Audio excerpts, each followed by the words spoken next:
Welcome to another deep dive. Today we're going to be taking a look at a children's workbook Okay. called Numbers in the Happy Farm. All right. And, when you think workbook, you don't always think of excitement. Right. But this one is really interesting for a couple of different reasons. Yeah. First of all, it's aimed at I think the age range is 3 to 4 years old. Uh-huh. And the author's name is Nicolaus Ioanu.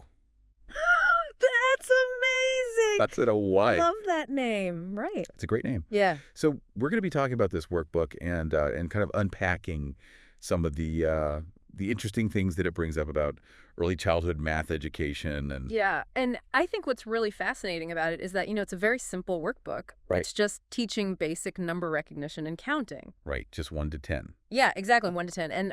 But it's interesting how it presents these concepts. And Yeah. so that's what we're going to get into. Okay, so describe it a little bit more. What does it actually look like? Okay, so it has a repetitive structure. Okay. So each page will introduce a few numbers, and then there are these coloring activities Okay. that relate to those numbers. So, maybe there's a page that introduces number 2, and then there's a picture of 2 apples, Right. and the child can color them in. It's very, very simple. Right. But that simplicity is key because you have to think about how young children learn. Yeah. They thrive on repetition. Yeah. So each time they see that number 2, Yeah. and they color in those 2 apples, it reinforces that concept in their minds. Yeah. Totally. Like building those foundational blocks. I always think of it as when you're first learning an instrument, Yeah. it's just the same, scales over and over Yeah. again. You're like, ugh. But then eventually you actually need that stuff. Exactly. Yeah, it's building that foundation. What's the foundation? It's like brick by brick. Right. Yeah, exactly. And this workbook, it's designed to support that process, Yeah. If you look at how the numbers are introduced, Yeah. they start with the smallest numbers, 1, 2, 3, and then they gradually increase. Right. So, So it's scaffolding. it's scaffolding. Exactly. It's a Yeah. very common and effective approach in early childhood education. Yeah. Yeah, absolutely. You're introducing concepts Yeah. step by step, Right. building on what the child already knows. Yeah, and that way they get that sense of accomplishment, right? Exactly. Like, oh, I can count to 3. That's awesome. Yeah. They experience success early on. And, Yeah. that feeling of accomplishment, no matter how small it is Yeah. so important Yeah. for their, Yeah. motivation, their confidence. Yeah. So, it's all about setting them up Right. for a positive learning experience right Absolutely. from the beginning. Yeah, it's like instead of feeling intimidated or overwhelmed, Yeah. you're like, hey, I get this. This is cool. Exactly. Yeah. I can do this. Totally. Now, another thing you'll notice is there's a space on each page for the child to write their name. Yeah, I noticed that. Mm-hmm. What do you think about that? I think it's significant, even though it's a small detail, Right. because it personalizes the workbook. Uh-huh. It becomes Yeah. more than just a collection of exercises. It becomes my number book, Right. Yeah. right? And when children feel ownership Yeah. over their learning, Right. they're more likely to be engaged Right. and invested in the process. Yeah, it's like, this is mine. This is my book, my numbers. Exactly. Yeah, I love that. Yeah. So it's really interesting, right? We've got we've got repetition, Yeah. we've got scaffolding, we've got personalization, all these things just from looking at the first couple pages of this workbook. And it's so interesting how these subtle design choices can actually have a big impact, Yeah, absolutely. Yeah. So we've talked about the name of the book and the author's name, Yeah. which are amazing. Yeah. And then the big one, right? The man behind it all. Nicolaus Ioanu. Who is this guy? What do we know about him? Well, that's the thing. Yeah. We know nothing about him. Nothing. Nothing. There's no information available. So we've got this really cleverly designed workbook. Clearly a lot of thought went into it, Right. Yeah. and we don't know anything about the guy. He's a mystery. So where do we go from here? Well, I think we need to look at this workbook in more detail. Really examine some of the specific choices that were made Yeah. and how they might connect to different learning theories. Right. Because even though we don't know Nicolaus personally, Yeah. we can try to understand his educational philosophy. Through the workbook. Exactly. It's like a window into his mind. Yeah, exactly. Wow, that's amazing. So we're going to play detective a little bit. I love it. Try to, Yeah. piece together the clues, Right. and see what we can find out about Nikolaus. All right, let's do it. Okay. This is going to be good. Yeah. All right. Okay. So, like I was saying, we can look at this workbook through the lens of different learning theories. Okay. And one that comes to mind Yeah. is Piaget's theory of cognitive development. Okay. Yeah. Tell me about that. So Piaget, he was a psychologist, Right. and he believed that children go through these distinct stages of cognitive development. And so for 3- and 4-year-olds, they're in what he called the pre-operational stage. Okay. And during this stage, one of the key characteristics is that kids are very concrete thinkers. Oh. They rely heavily on what they can see and touch. Right. So, they're not really thinking abstractly yet. So how does that tie into the workbook? Well, think about those coloring activities. Yeah. It's not just about keeping them entertained. Right. It's about providing them with that concrete hands-on experience that helps them connect those abstract numerical concepts to something tangible. So like when they're coloring into apples? Yeah. It's like they're connecting that to the actual number. Exactly. They're like, they're seeing it and touching it. Exactly. They're seeing it, they're touching it. Yeah. And that helps them internalize that concept Okay. in a way that makes sense to them. So it's like it's meeting them where they are. Yes. It's developmentally, and then like kind of bringing them helping them bridge that gap to the next level. Exactly. It's like a bridge. Yeah, it's a bridge from the concrete to the abstract. It's cool how much thought like seems to have gone into this. Yeah. And like it makes me wonder, since we don't know anything about this Nikolaus guy. Yeah. Do you think he was like a teacher or something? I mean, it's possible, right? Yeah. Like the workbook's design is so thoughtful, so intentional, that it makes you think that he must have had some understanding of how kids learn. Right. But, we're just speculating here. Yeah, fair enough. We don't really know. But it's fun to speculate. It is fun to speculate. Yeah. It's part of the mystery. Exactly. So, so we talked about Piaget and like how that kind of fits in. Yeah. Anything else about the actual design that you think is kind of interesting? Well, one thing I noticed is that the number range is limited. Okay. It only goes up to 10.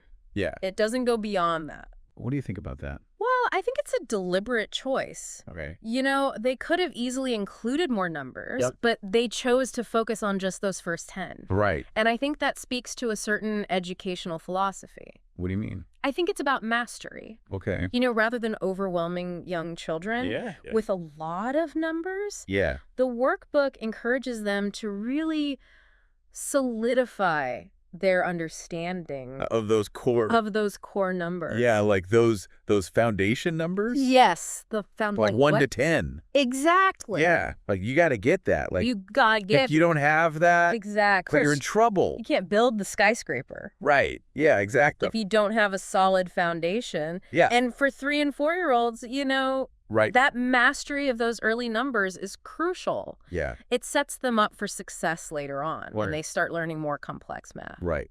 Yeah. No, that makes sense. Yeah. But I can see the other side of it too, right? Yeah, like what if the kid is like, what if they're ready for more? I got this, 1 to 10, let's go. Yeah, exactly. Yeah. So, it's possible that maybe Nikolaus created other workbooks that progressively introduce larger numbers. No. Like, is there like a whole series of these things? Maybe there's a whole Happy Farm universe out there. Oh my God, that would be amazing. Right. Yeah, I would love to see that, like the Happy Farm extended universe. Exactly. But even with just this one workbook, we see this emphasis on building a strong foundation. Right. And that's something we can all appreciate, right? Totally. No matter how old we are. Yeah, it's such a valuable thing. It is. In anything you do.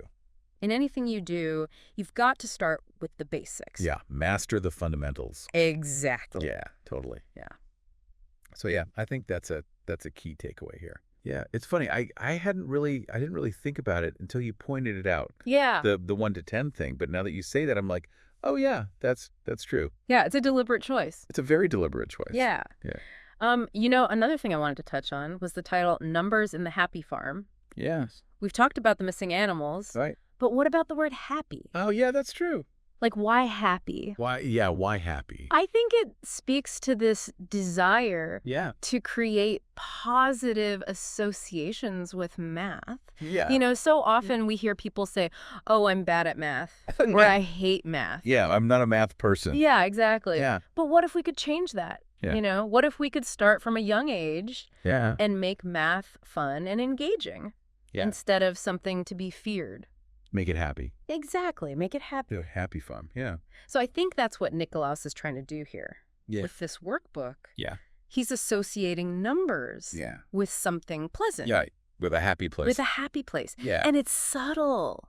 Right. But it's a powerful message. Yeah, it's like the happy farm is like this metaphor for like how math can actually be fun. Exactly. You know. Exactly. Yeah, and not intimidating. Yeah, it's not about drills and worksheets. Right. It's about like this fun, joyful experience. The joy of numbers. The joy of numbers on the happy farm. I love it. Okay. Yeah, it's like it's funny how like this simple little workbook is actually like kind of profound. It is. It's deceptively simple. You know, on the surface, it looks like just a basic coloring book. Yeah. But when you really dig into it, yeah, there's a lot going on. It's amazing. And it makes me wonder, like, was Nicolaus like... Was he ahead of his time? Ahead of his time. Yeah. You know, was he like intentionally trying to push the boundaries of like what early math education could be? That's a great question. And unfortunately, we may never know the answer. Right. But, you know, just looking at this workbook,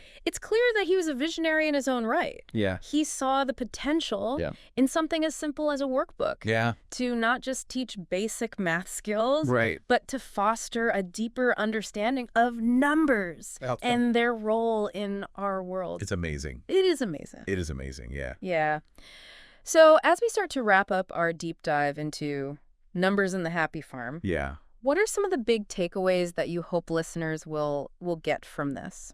Well, you know, I think one of the most important things is just that, you know, even something as simple as a children's workbook can actually teach us a lot about, you know, about learning and development. Like there's actually, you know, a lot of thought that goes into these things. Yeah, there's a lot more to it than meets the eye. Right, exactly. And I think it's easy to just, you know, kind of look at it and be like, oh, it's just a workbook. But when you really start to like break it down and think about the design choices, you know, the different techniques that they're using, it really is, you know, it's a reflection of like a whole educational philosophy. It is, yeah. And I think, you know, this idea of like paying attention to the details, you know, it can be applied to so many other things in our lives. Right.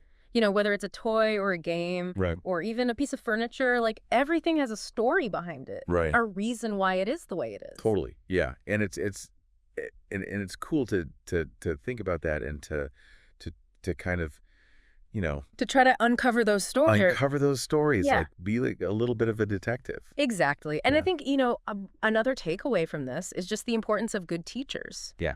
You know, we may not know anything about Nicolaus Iwanu. Right. But clearly he cared about education. Yeah. And about creating a positive learning experience for kids. Yeah. It's interesting, right? Like we've been talking about this workbook this whole time. Yeah. But it's almost like we're talking about him. It is, yeah. We're trying to figure out like who he is, like what were his motivations? Yeah, what was he trying to achieve? Right, like what, you know, how did he approach teaching? And I think that speaks to the power of objects to connect us to other people, you know? Yeah. Even though we don't know him personally, we feel this connection to him through this workbook. Right. You know, it's like we can see his fingerprints on every page. Yeah, it's like he left a little bit of himself in this book. Exactly, and that makes you wonder, you know, what was his life like? Right. What were his experiences? What drove him to create this? Yeah, and it really is cool. It is like this. It's a mystery. Yeah, it's like a little mystery that we're trying to solve. We're trying to piece together the clues. And who knows, maybe someday we'll find out more about him. Maybe somebody out there listening will be like, oh, I knew that guy. I knew Nicolaus. Yeah, exactly. I have a story about him. That would be amazing. That would be amazing, yeah. But even if we never find out, you know, I still think it's amazing. Like It's a legacy. Yeah. You know, he left behind this work that has sparked all this curiosity and discussion.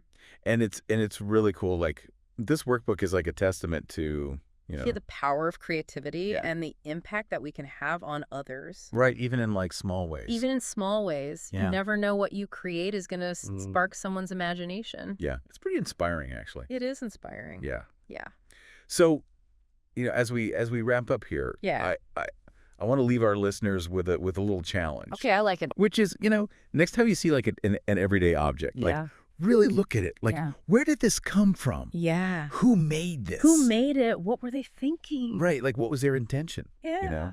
And you might be surprised by what you find. You might be surprised. And remember, everything has a story. Everything has a story. Yeah. You just gotta look for it. You just gotta look for it. Awesome. Well, hey, thanks for joining us on this deep dive. Yeah, this was fun. Into numbers and the happy farm. Numbers and the happy farm. What a journey. What a journey. All right, until next time, happy exploring. Happy exploring.